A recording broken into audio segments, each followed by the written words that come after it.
Hello and welcome back to Adventures with Trains. I'm Thomas and today I'm at the Great Central Railway to see what pivotal changes were brought about by the Beeching Report and transitioned British Railways into a new era.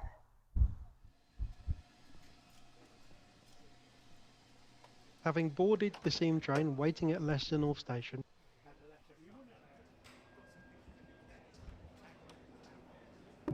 I descended my carriage finding myself at Loughborough Central in the summer of 1966.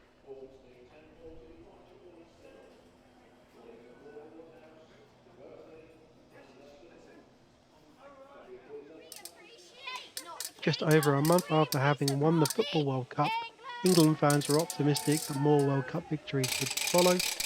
The British government was confident that Dr. Richard Beeching's recommendations for reshaping British railways would transform Britain's largest nationalised industry into a self-sufficient profit maker that the 1955 modernisation plan had failed to deliver. In examining the good, the bad, and the indifferent of railway operations, Dr. Richard Beeching understood that British Railways was still one of the largest carriers of goods in the country, deeply rooted in traditional methods of doing things.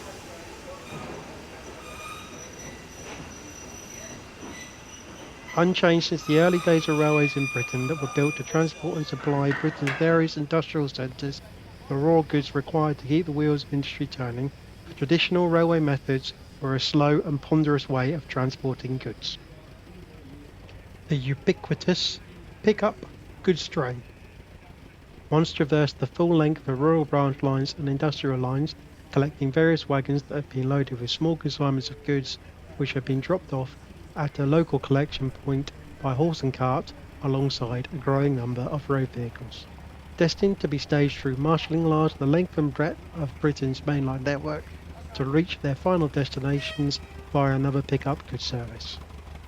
A ritualistic railway practice that was at best indifferent and at worst uneconomical.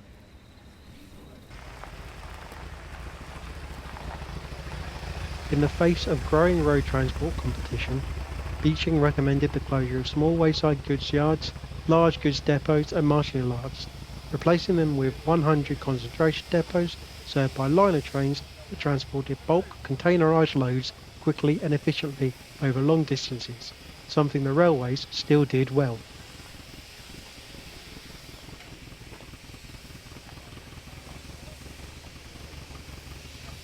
The local stopping train. Transport for the masses came some years later in the development of railways in Britain, stopping at every station on rural lines which serve sparsely populated communities, but diesel multiple units now in use on local railway services that have replaced labour-intensive steam locomotives were found to be transporting only a handful of passengers over short distances at greater operational cost than the revenue produced. Fidget's modernised British Rail would need to be able to pay its way. Dr. Beeching identified 8,000 miles of rural lines serving 2,000 stations that could no longer pay their way. The limited number of passengers could easily be catered to by a local bus service. In recommending these lines for closure, Beeching was continuing a trend that had been ongoing since the railways were nationalised. A slimmed down national rail network would focus on long distance intercity transportation of passengers.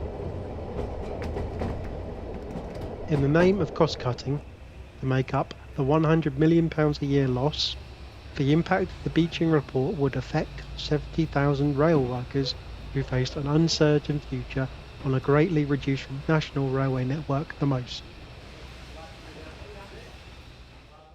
Although the more drastic measures suggested in the Reshaping of Britain's Railways report by Dr. Beeching never came into fruition, their ramifications are clear for all to see more than 60 years later.